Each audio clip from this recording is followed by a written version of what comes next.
You are looking at Julian's pronunciation guide, where we look at how to pronounce better some of the most mispronounced words in the world, like this other curious word. But how do you say what you're looking for today?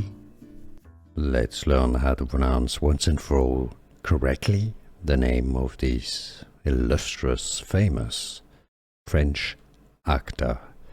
The French pronunciation first, and then how you can say it easily in English.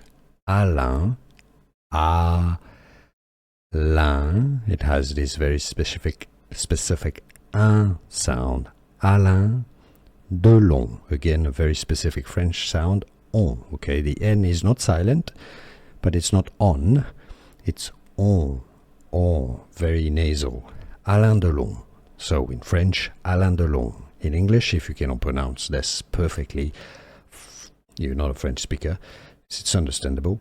Alain, Alain, you could say almost Alain, but not in too much. Alain Delon, Alain Delon. Can you say this? Did you get this? Was this any useful? Let me know in the comments.